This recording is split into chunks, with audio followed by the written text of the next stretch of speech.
El purgatorio, ¿esa doctrina católica será bíblica o será una doctrina falsa? Ese es el tema de hoy en Conociendo tu Fe. No te retires.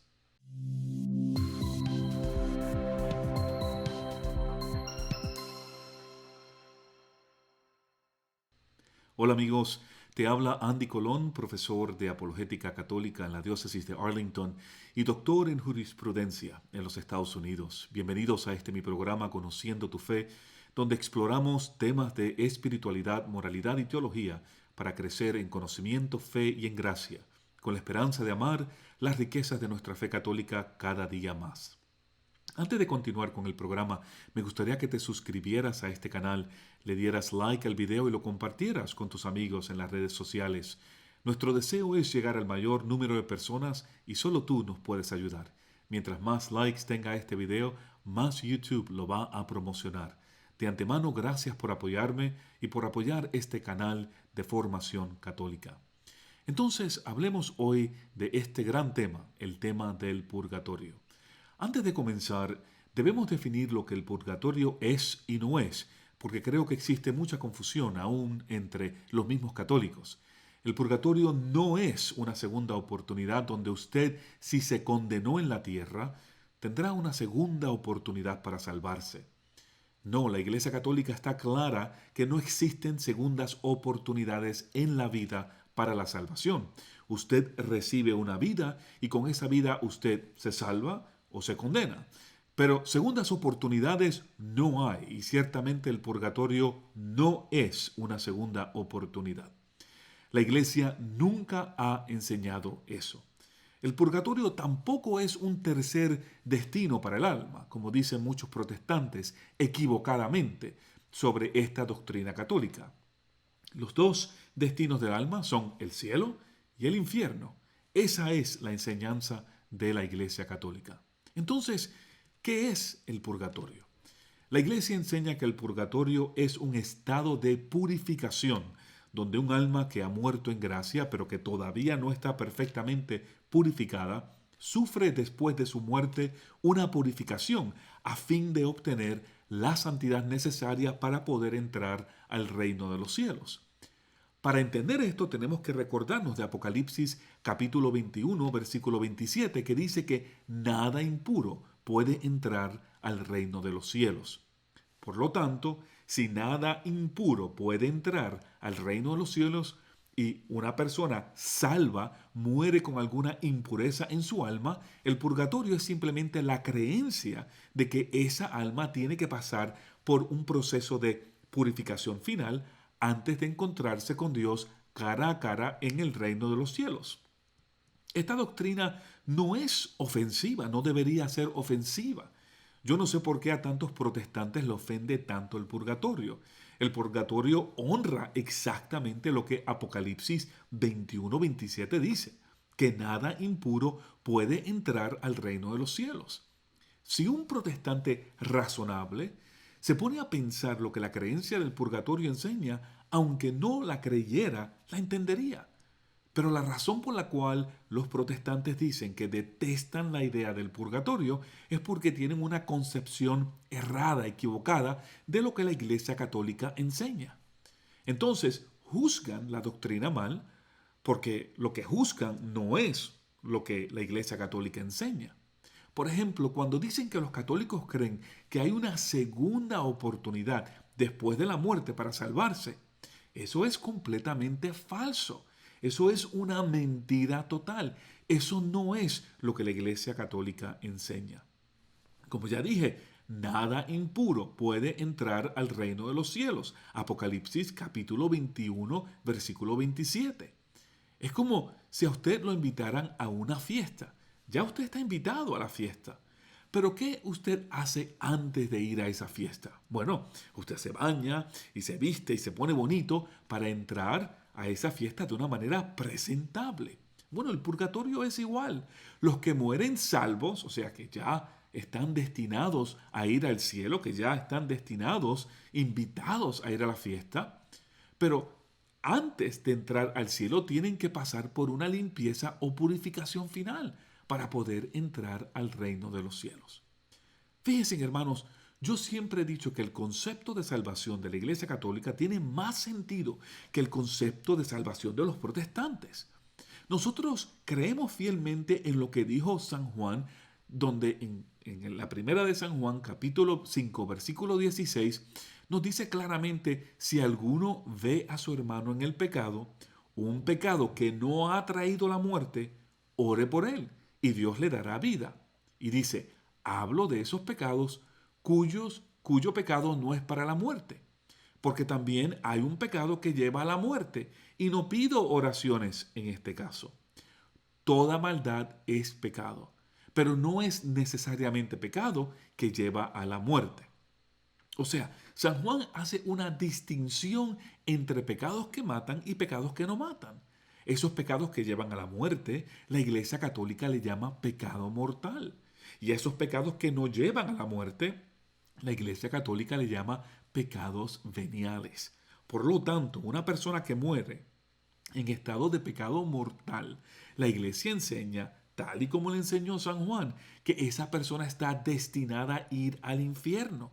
Por eso no hay que orar por ellos. El que termina en el infierno, no importa cuántas veces usted ore por ellos, de ahí no saldrán. Sin embargo, la Iglesia enseña que una persona salva, que muere con algún pecado venial en el alma, esa persona tiene que purificarse de ese pecado después de la muerte para poder entrar al reino de los cielos. Porque, repito, Apocalipsis capítulo 21, versículo 17 dice claramente que nada impuro podrá entrar al reino de los cielos. ¿Ven el gran sentido que tiene todo esto y tiene el purgatorio en la vida de un cristiano? Sin embargo, el protestante evangélico, por aquello de escoger un grupo específico, ya que hay miles de iglesias protestantes, cada una con su propia visión sobre la salvación, estos dicen que en el momento en que usted acepte a Jesús como Dios y Salvador, usted está automáticamente garantizado la salvación. En ese preciso momento, Dios le perdona a usted todos sus pecados y usted, de morir, iría al cielo. Pero ¿qué pasa cuando esa persona que ahora, después de, digamos, ese culto protestante donde aceptó a Jesús como Dios y Salvador, se regresa a su casa y comienza a pecar y luego muere? Si esa persona, por ejemplo, mata a otro individuo o roba o adultera, ¿va a ir al cielo? ¿Va a ir al cielo después que aceptó a Jesús como su Señor y Salvador? ¿Puede entrar al cielo una persona con todos esos pecados?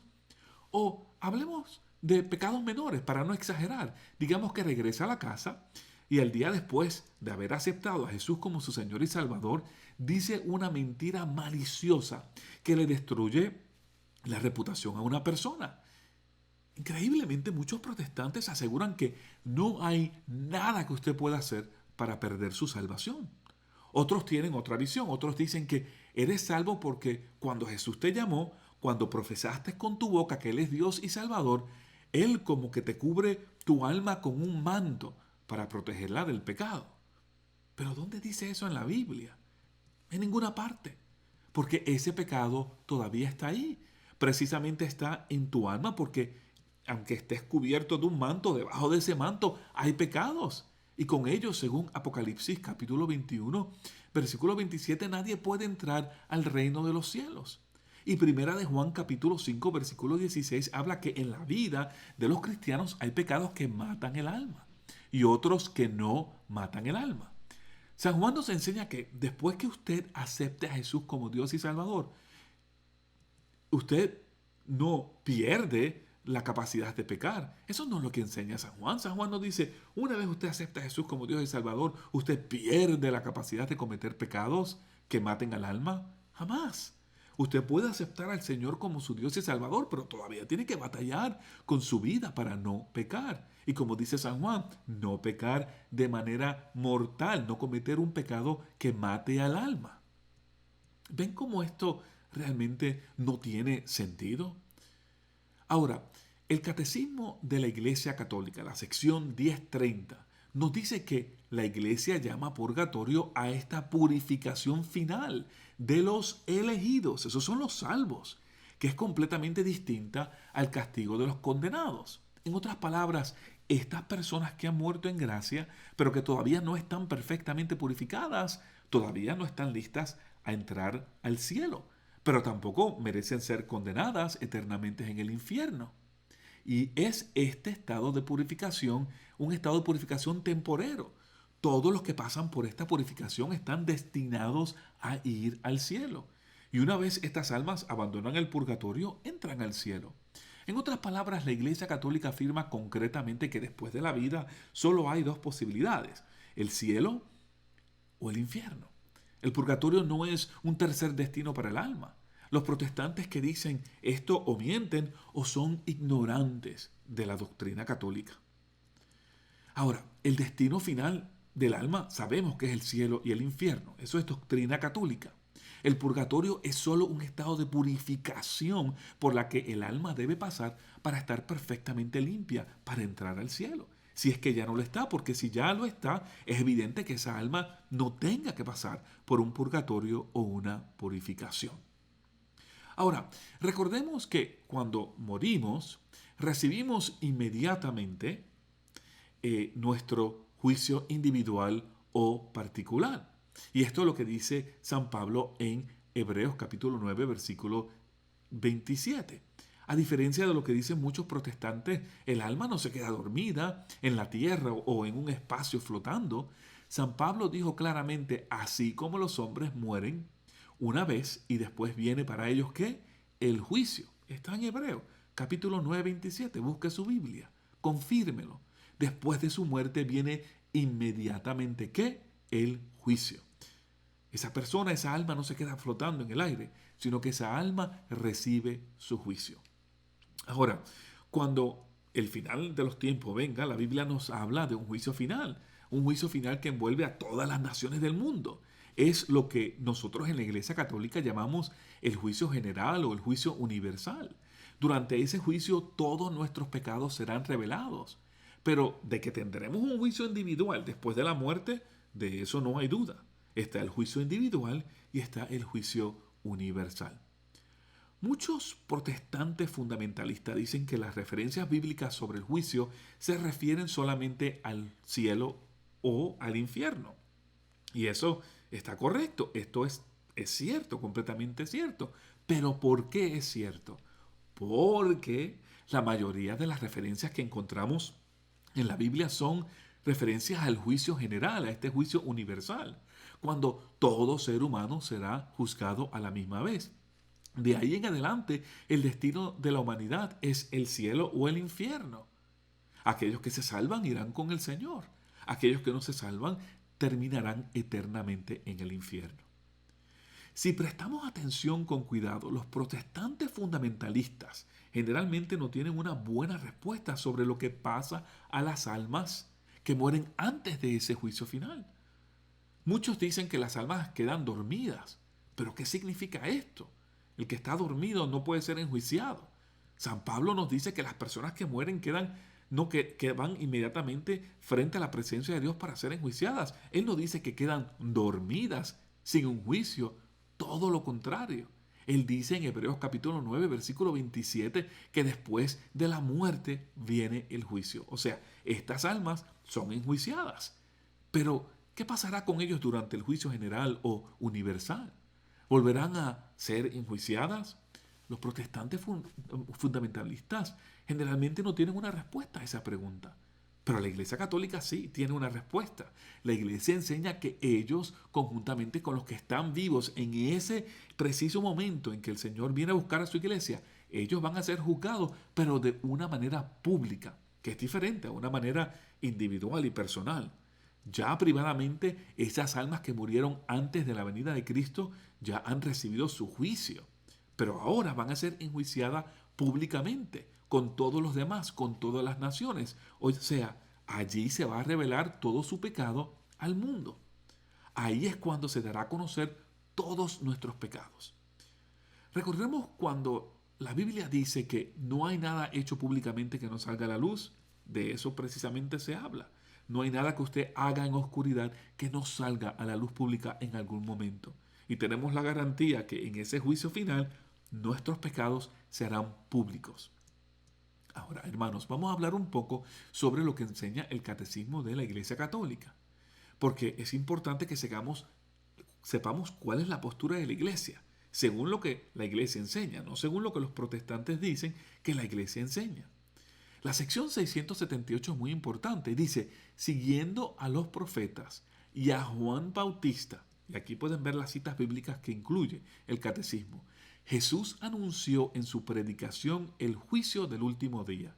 Entonces se pondrán a luz la conducta de cada uno y el secreto de los corazones. Entonces será condenada la incredulidad, culpable que ha tenido en nada la gracia ofrecida por Dios. La actitud con respecto al prójimo revelará la acogida o el rechazo de la gracia y del amor divino. Jesús dirá en el último día, cuanto hiciste a uno de estos hermanos míos más pequeños, a mí me lo hiciste. Pero independientemente de todo esto, la Iglesia Católica proclama que después del juicio final las opciones son dos. Y ese es el punto que quiero establecer aquí porque hay mucha confusión, particularmente entre los protestantes. Dos opciones, cielo o el infierno. Ahora, volviendo al purgatorio, a este tema que estamos tratando hoy, ¿de dónde proviene esa creencia?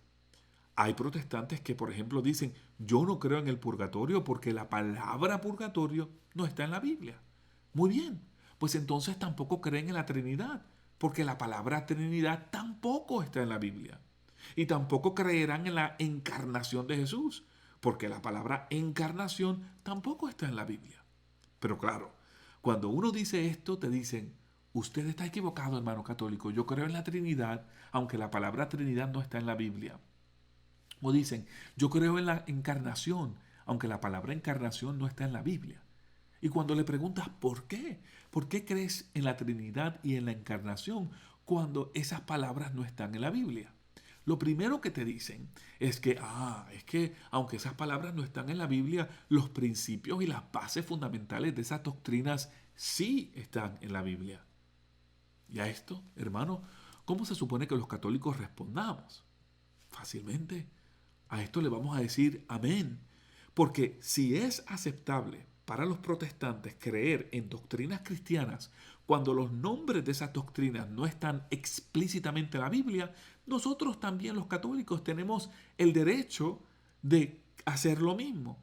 Porque de la misma manera en que ellos dicen que los principios y las bases fundamentales de la doctrina trinitaria o de la doctrina de la encarnación están en la Biblia, nosotros creemos que los principios y las bases fundamentales de la doctrina del purgatorio también están en la Biblia. Y eso es precisamente, hermanos, lo que nosotros los católicos debemos hacer.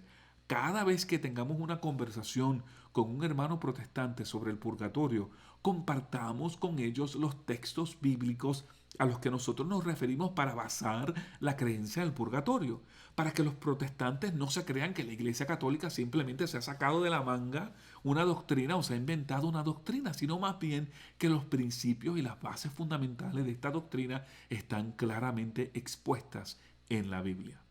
Ahora, ¿y por dónde comenzamos? Vamos entonces a hablar de la Biblia. Lo primero que tenemos que decir es que la creencia del purgatorio se basa en la antigua práctica judía de la oración por los muertos. Es incuestionable que los judíos oraban por las almas de los muertos. Por ejemplo, en 2 de Macabeo, capítulo 12, versículos 26, se nos narra la historia de Judas Macabeo, quien oró por sus compañeros de batalla que habían muerto en la guerra contra los griegos seleucidas. Oró por ellos porque descubrió que ellos habían caído en pecado antes de la batalla. Es por eso que nos dice el texto de el texto en Macabeos que Judas Macabeos y sus compañeros de batalla oraron por sus compañeros de batalla muertos para que fueran librados de sus pecados. Eso es lo que dice el texto. ¿Y dónde van a ser librados de sus pecados? Bueno, si ya habían muertos, serían librados de esos pecados. ¿Dónde? En el más allá. Y ellos describen este acto de orar por sus compañeros muertos como un gesto muy bello y muy noble. Vamos a estudiar este pasaje bíblico con detenimiento porque es muy importante. Este pasaje nos dice, porque si no hubiera creído que los que habían caído resucitarían, habría sido inútil y ridículo orar por los muertos. Pero él presumía que una hermosa recompensa espera a los creyentes que se acuesten en la muerte, de ahí que su inquietud fuera santa y de acuerdo con la fe. Mandó, pues, ofrecer ese sacrificio de expiación por los muertos para que quedaran libres de sus pecados. Nuevamente, este es 2 de Macabeos, capítulo 12, versículos 44 al 45. Ahora, vamos a estudiar este texto. ¿Qué observamos de este texto? Bueno, primero, que la práctica de orar por los muertos estaba basada en la resurrección de los muertos. Precisamente el texto dice que si la resurrección de los muertos no existiera, entonces de nada valdría orar por ellos. Nosotros los cristianos, igual que los judíos, creemos en la resurrección de los muertos. El texto también nos dice que esas oraciones estaban destinadas a ¿qué? A expiar el pecado de los muertos después de su muerte. ¿Pero para qué? ¿Para qué expiar pecados de personas que ya han muerto después de su muerte? ¿Para qué? Obviamente para que pudieran entrar al cielo. Las personas que están destinadas al infierno no tienen manera de salir de ahí. No hay oración que los saque de ahí. Sin embargo, la tradición judía creía en la oración por las almas de sus seres difuntos porque entendían que esas almas estaban destinadas a ir al cielo y es por eso por lo que oraron por ellas, para que quedaran perfectamente purificadas para entrar al cielo. Bueno, nosotros los cristianos creemos que las puertas del cielo no se abrieron hasta que Jesús se encarnó y subió al Padre. Pero estamos hablando de lo que los judíos creían y el punto es que su creencia es parte de la explicación que damos nosotros los cristianos católicos para explicar nuestras prácticas de orar por los muertos. Esta historia de Macabeos ocurre aproximadamente 1,5 siglos antes de Jesús. El mismo Jesús que habló de la resurrección de los muertos en el último día. Esta práctica fue sin duda parte de la religión en la que Jesús se crió cuando era pequeñín y iba creciendo. Precisamente es importante, hermanos, notar que las oraciones a los muertos forman parte de los servicios fúnebres de los judíos de hoy en día. Las oraciones que los judíos de hoy le ofrecen a los muertos consisten en parte en lo que ellos llaman primero la recitación de los salmos y también segundo tienen un recitar de una oración comunitaria que hacen 3 veces al día en arameo que se conoce como el Kadish, que significa santificación. O sea, ellos hacen 3 veces al día una oración de santificación para el alma de los muertos. Ahora, existen otras oraciones que los judíos hacen para orar por el alma de una persona judía, pero la predilecta de todas es una tercera oración que todavía no he mencionado, que ellos hacen inclusive hasta el día de hoy, que se llama el Malech Hayamim. Esta es la oración predilecta de los judíos por las almas de los muertos, que buscan la santificación de sus almas después de la muerte. Ahora, cuando uno le explica esto a los protestantes y le das la cita bíblica, ¿verdad?, de Macabeos, lo primero que te dicen es que ese libro de Macabeos no es un libro inspirado por Dios. Obviamente eso es un grave error. El libro de Macabeos es un libro inspirado por Dios. Pero eso es un tema que tenemos que tratar aparte. Quizás en otro episodio explique este concepto de Macabeos y los libros deuterocanónicos que son libros inspirados por Dios. Pero este asunto de que si Macabeos es o no es un libro inspirado por Dios es simplemente una excusa. Porque la inspiración del libro de Macabeos es inconsecuente en este diálogo que podríamos tener con los protestantes. Aunque el libro no fuera inspirado por Dios, lo cual lo es, pero aunque no lo fuera, el libro reconoce que el judaísmo tenía una práctica de orarle a los difuntos. Y ese es el punto que estamos estableciendo, que la práctica católica de orar a los difuntos surge de la religión judía. Nosotros los cristianos hemos heredado muchas creencias del judaísmo. Precisamente la creencia del Mesías. ¿De dónde la sacamos? De los judíos. La creencia de la resurrección de los muertos, ¿de dónde la sacamos? De los judíos. La creencia de un solo Dios, ¿de dónde la sacamos? De los judíos. Y así sucesivamente. La creencia y la práctica sobre la oración a las almas difuntas es otra de esas cosas que hemos heredado de los judíos. Ahora, digamos por un momento, por ejemplo, que Macabeos no es un libro inspirado. Ya les dije que lo es, pero vamos a asumir por un momento que no lo es. Que para este ejemplo hipotético del que voy a hablar, que los protestantes tienen razón. Entonces, si no es inspirado, ¿qué es? ¿Pierde su valor completamente porque no es inspirado? No, hermano, porque como mínimo sería un libro histórico. Y como libro histórico nos demuestraría claramente que los padres de nuestra fe, los judíos, oraban por las almas de los muertos para que fueran recibidas en el cielo, para que pasaran por una purificación después de morir. Y como dije anteriormente, esta sigue siendo la práctica de los judíos hasta el día de hoy. Usted no tiene que necesariamente depender de la Biblia para establecer esta práctica judía, porque hasta el día de hoy esto es exactamente lo que los judíos hacen. Basta ir a una ceremonia funeral de un judío en el año 2020 para darte cuenta de que los judíos ortodoxos oran por las almas de los muertos. De la misma manera en que Judas Macabeo oró por las almas de los muertos, de sus compañeros de batallas que habían muerto. Pero no importa cuántas veces usted le dice esto a un protestante, cuántas veces se lo explique, a ellos no le va a importar. Porque como ya se han comido el cuento de que el libro de Macabeo no es inspirado, ya lo demás que usted pueda decir basado en el libro de Macabeo es irrelevante.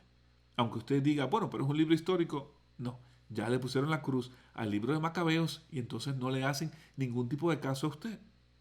Porque aunque la evidencia histórica, si es que el libro de Macabeos no es inspirado, pero es un libro histórico, aunque la evidencia histórica y bíblica del Antiguo Testamento es clara y contundente que la religión judía practicaba la oración por las almas de los muertos y precisamente hoy siguen con esas prácticas, ellos solo creen, según lo que ellos dicen, solo lo que está explícitamente expuesto en la Biblia y solamente lo creen basado en los libros que ellos consideran como inspirados.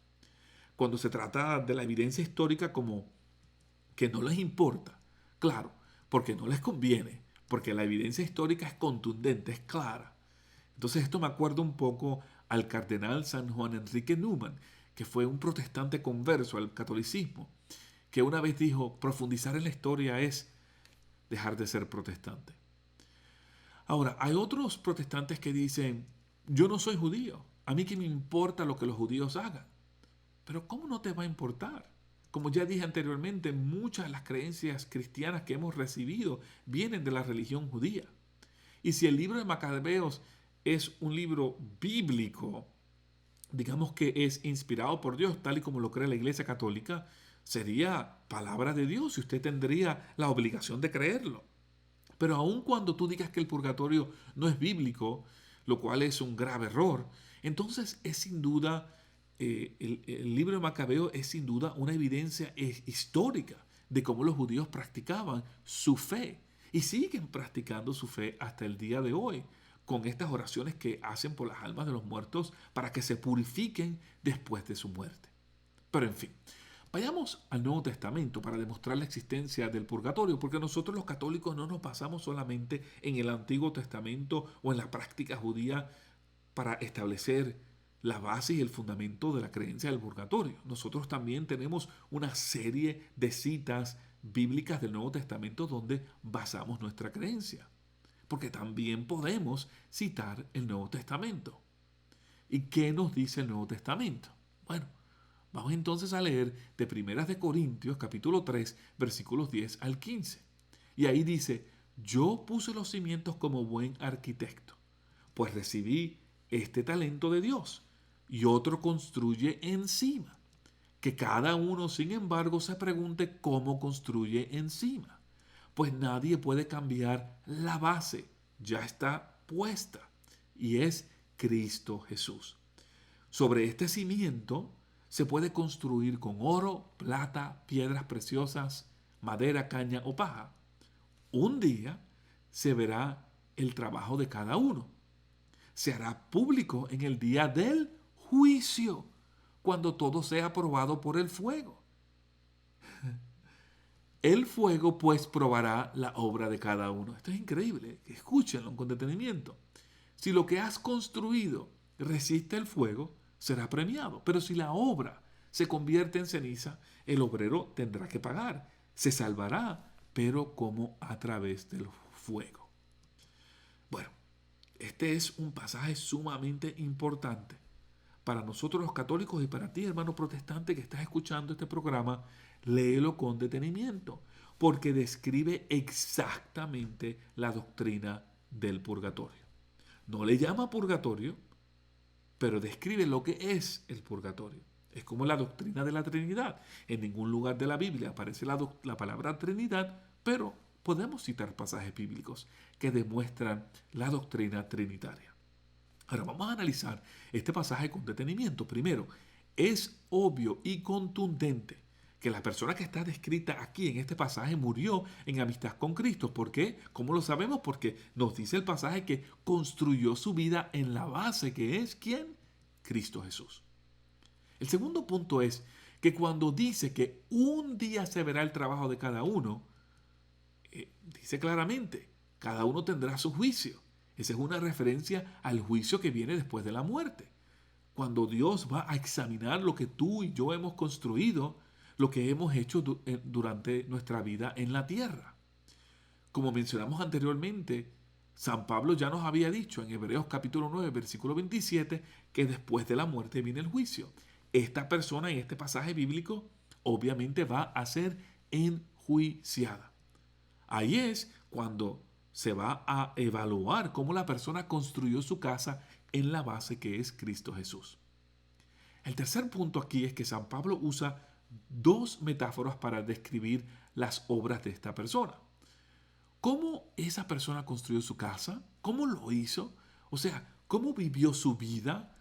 Bueno, San Pablo primero se refiere al uso de oro, de plata y de piedras preciosas, que constituyen una categoría especial de obras. Y luego él se refiere a una segunda categoría de obras que son de madera, caña y paja, que es otra categoría de obras especiales. Ambas categorías que utilizó para construir su casa van a pasar por un proceso de prueba, por el fuego. ¿Cómo son refinadas? Son refinadas, ¿por qué? Por el fuego. La primera categoría, esa del oro, la plata y las piedras, son obviamente de constitución fuerte. Esas sobreviven el fuego y se retienen. Pero la segunda categoría, la categoría de madera, caña y paja, son de constitución débil. Eso lo sabemos. Cuando pasan por el fuego no sobreviven. Obviamente se queman y terminan siendo ¿qué? Cenizas. Por terminar en cenizas son removidas de la persona porque tal como nos dice Apocalipsis capítulo 21, versículo 27, nada impuro puede entrar al reino de los cielos. Y todos sabemos que cuando el oro, la plata y las piedras preciosas pasan por el fuego, no se destruyen, sino más bien quedan perfeccionadas. Y esa es la razón precisa por la que las obras de las personas tienen que, como dice San Pablo, pasar por este fuego, por este proceso de purificación, por este refinamiento, por decir así, del alma. Ahora, la cuarta cosa que vemos en este pasaje es, vean cómo San Pablo describe este proceso. Es obvio que este proceso envuelve sufrimiento. Él usa un lenguaje metafórico bastante fuerte. Él hace una referencia al fuego para describir este proceso de purificación. Y este uso metafórico del fuego no es algo nuevo o que San Pablo se inventó. Precisamente en Marcos capítulo 9, versículos 49, Jesús mismo nos dice, pues el mismo fuego los conservará. La idea del fuego es algo que Jesús presentó y que los apóstoles sucesivamente se presentaron según iban predicando por el mundo. Otro punto que quiero establecer, y quizás es el quinto punto, siguiendo esta línea de análisis. Ahora, ¿saben lo que es interesante sobre esta experiencia por la que pasa este hombre, este pasaje? Es que este proceso de purificación es obviamente algo que no es el cielo. Este proceso de purificación no es el cielo, obviamente. ¿Cómo lo sabemos?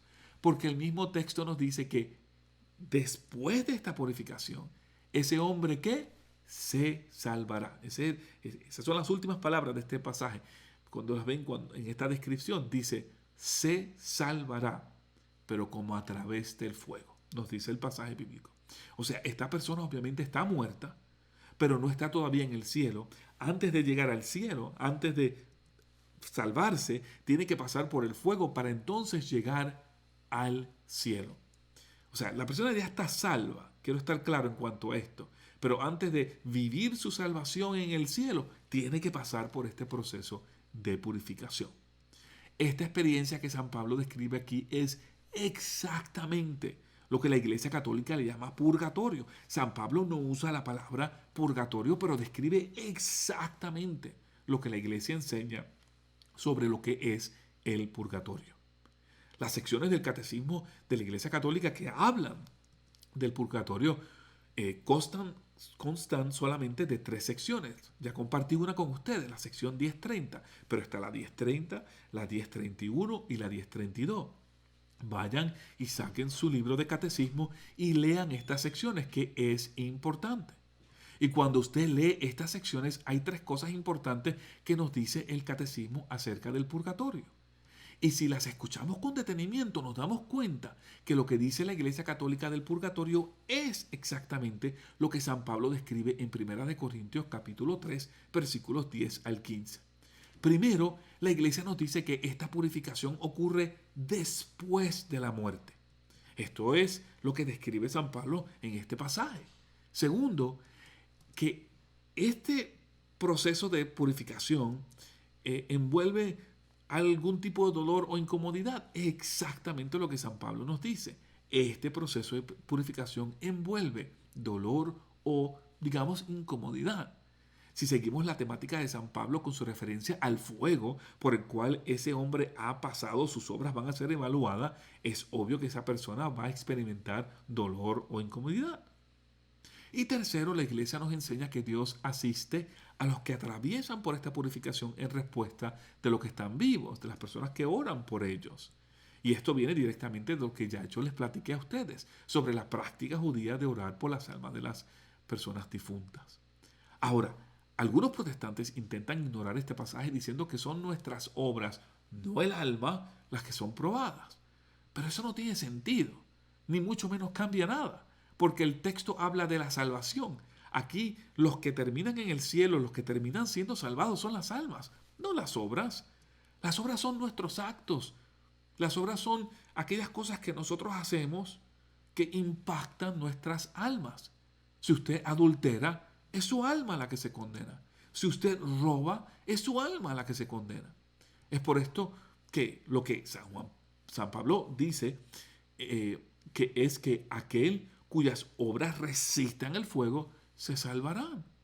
Y la experiencia que nos describe aquí es dolorosa, obviamente, es incómoda. Imagínate un hombre que ha construido su casa con materiales a prueba de fuego o con materiales que serán consumidos por el fuego. Imagínate que ese hombre ahora ve su obra consumirse en el fuego, ve su obra destruirse, de modo que tiene que escapar de esa casa que ha construido, de ese edificio que ha construido, tiene que escapar de entre las llamas para salvarse. Imagínense las llamas tocándolo, tocando su cuerpo. Claro, ese edificio se va incendiando y estamos obligados a salir. Y mientras estamos tratando de salir del fuego, nuestro trabajo es todo consumido por él. Por lo tanto, bajo esta metáfora que usa San Pablo, nuestras obras son obviamente probadas porque es lo que nosotros hacemos y a raíz de nuestras obras es que nuestras almas son o salvadas o condenadas. Pero nosotros mismos vamos a sentir las consecuencias de esa purificación de la manera más dolorosa posible, ya que no es divertido tener que escapar de una casa en llamas mientras el trabajo de tu vida se desploma alrededor tuyo.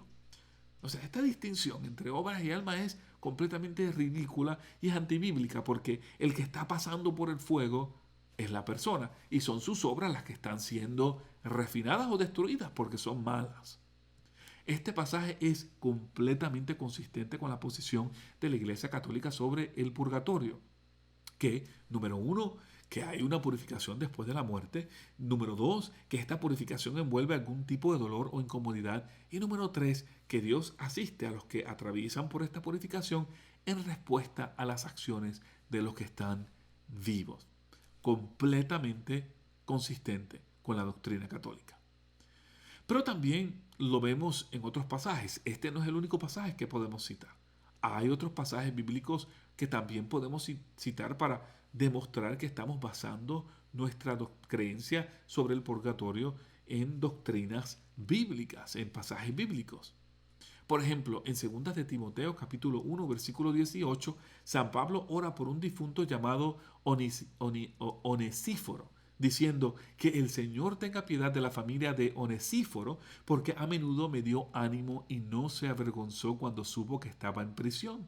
Al contrario, actuó con coraje, me reclamó y me recuperó. El Señor le conceda la misericordia del Señor aquel día. Tú conoces mejor que yo todos sus servicios que me prestó en Efeso. Estas son las palabras de San Pablo. Todas las indicaciones de este texto, particularmente las palabras que usa San Pablo, sugieren que Onesíforo murió o fue asesinado antes de que Pablo escribiera su segunda carta a Timoteo. Casi todos los comentaristas teológicos, católicos y protestantes, algunos protestantes inclusive, admiten que Onesíforo había muerto, tal vez incluso martirizado durante la persecución de Nerón. Pablo habla de esto, o sea, Pablo habla de esto en el tiempo pasado y extrañamente pide misericordia de Dios por la casa de este señor, sin mencionar su nombre, como si ya él no estuviera en la tierra. Debido a que Onesíforo había servido también y ya no estaba vivo, Pablo ora para que Dios tenga misericordia ¿de qué? De su alma. Y está claro que San Pablo está rezando por él mientras está en prisión, esperando su propia muerte. Sabemos que San Pablo, que antes era conocido como Saulo el fariseo, estaba inmerso, completamente inmerso en la enseñanza y la tradición de los judíos fariseos antes de su conversión. Y este conocimiento teológico y histórico que los fariseos creían en la resurrección de las almas y oraban por las almas de los muertos. Ya San Pablo había sido expuesto a esta práctica y por eso es que él pide por la alma de Onesíforo. Lo que hemos visto hasta ahora, hermanos, es que el purgatorio no es una doctrina antibíblica, más bien es una doctrina que tiene una base implícita y explícita en la Biblia. Implícita porque, si somos honestos, la tendencia general del ser humano es de seguir pecando hasta la muerte. Quizás no sean pecados mayores, pero aún así siguen pecando, siguen cometiendo pecados hasta su muerte. Y es lógico pensar que si nada impuro puede entrar en el reino de los cielos, entre la muerte y el cielo debe haber una purificación para esas almas que están destinadas a salvarse, para que la persona quede perfectamente limpia y así pueda entrar al reino de los cielos. Ahora, la creencia también está explícitamente en la Biblia, no tan solo porque tenemos el testimonio de pasajes bíblicos como de Segunda de Macabeos capítulo 12, sino también porque tenemos el testimonio de personas que describen a San Pablo en Primeras de Corintios capítulo 3, versículo 11 al 15, describe este proceso de purificación que las personas pasan por ellas antes de entrar al reino de los cielos.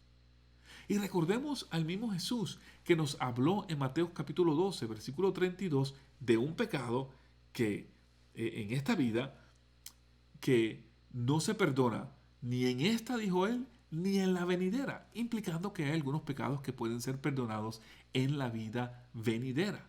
O sea, la vida que viene después de la muerte. Esos pecados que precisamente la iglesia le llama pecados veniales y que San Juan nos dice en 1 de Juan capítulo 5 versículo 16, no llevan a la muerte.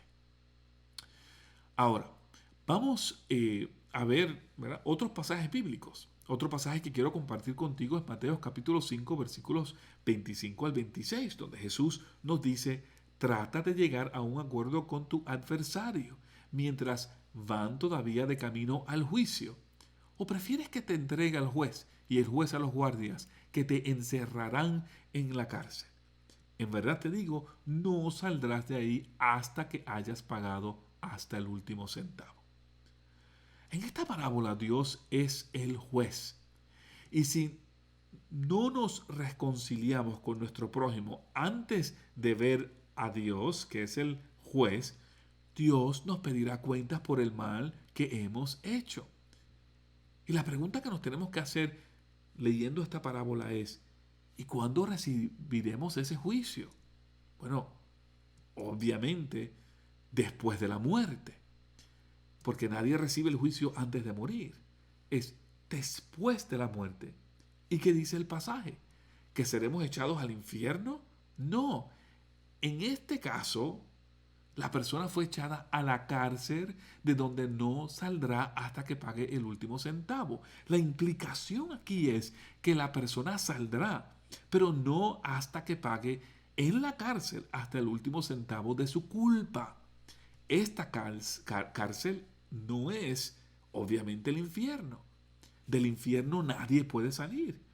En esta parábola, la persona podrá salir de la cárcel cuando pague en prisión hasta el último centavo que debe. Pero tampoco es el cielo. Aquí San Pablo tampoco nos está hablando Mateo no nos está hablando de el cielo. Porque, ¿cómo lo sabemos?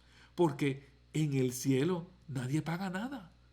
Este lugar o prisión del que habla Mateos es un lugar, es una cárcel, como dice él. Esto implica claramente un estado intermedio que es perfectamente consistente con la doctrina del purgatorio. Cuando usted haya pagado hasta el último centavo, usted podrá salir de la cárcel. Cuando su alma quede perfectamente purificada, usted podrá salir de ese proceso de purificación que nosotros llamamos el purgatorio, para encontrarse en la presencia de Dios. Ahora, algunos protestantes citan 2 de Corintios capítulo 5, versículos 6 al 11, para contrarrestar la doctrina del purgatorio, diciendo que San Pablo estableció clara y contundentemente que para el cristiano el estar ausente de su cuerpo es estar presente con Dios.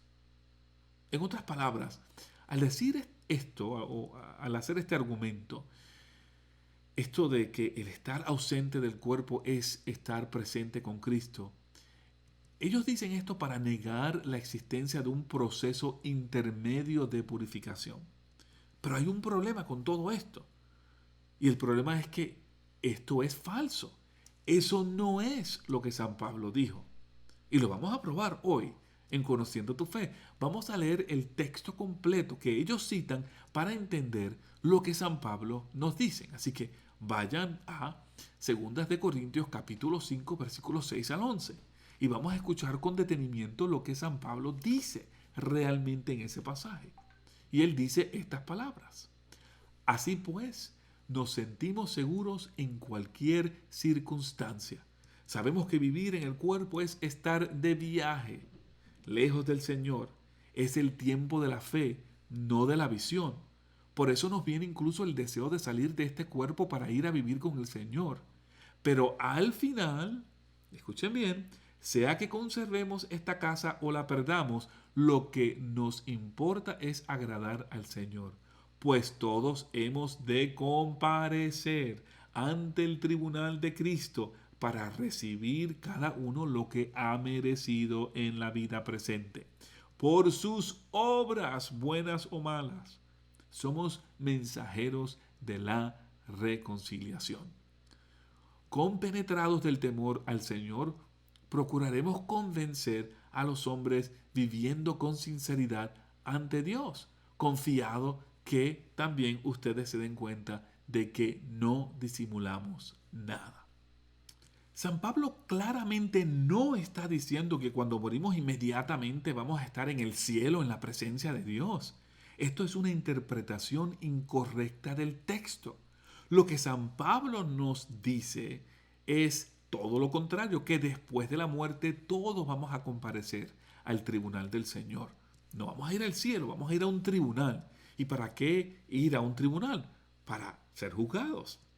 San Pablo no dice que todos seremos salvos inmediatamente después de la muerte, todo lo contrario. Todos tenemos que comparecer ante Dios para ser juzgados, para recibir, dice él, para recibir, nos dice, cada uno lo que ha merecido en la vida presente por sus obras buenas o malas.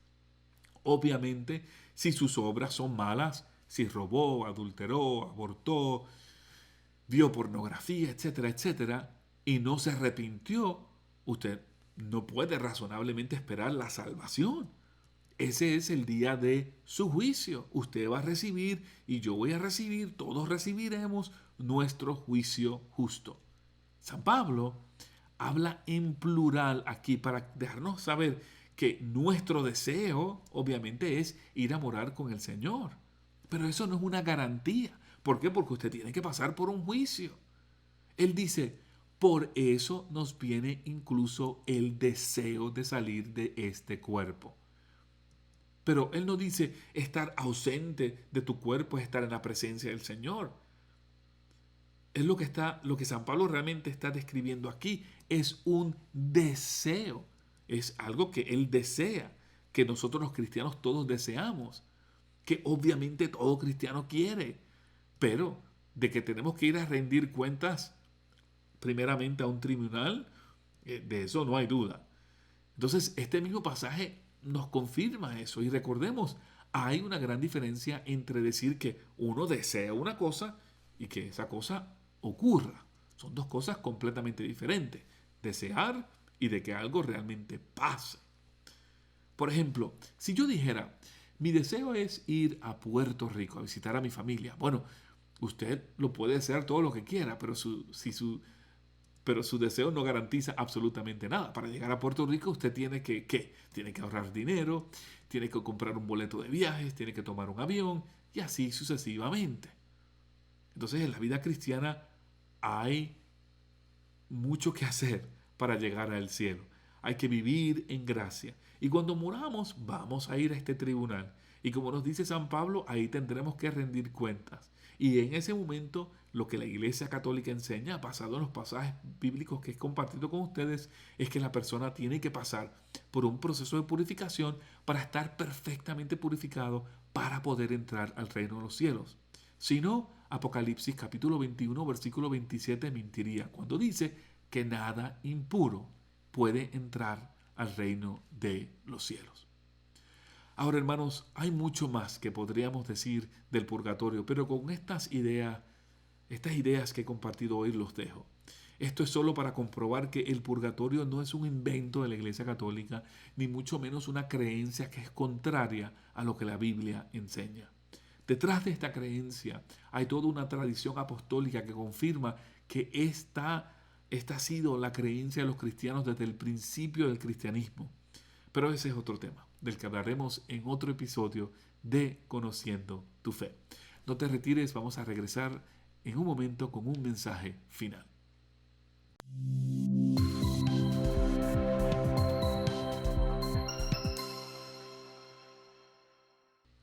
Si te gustó este video, te invito a que le des like y que lo compartas con tus amigos en las redes sociales.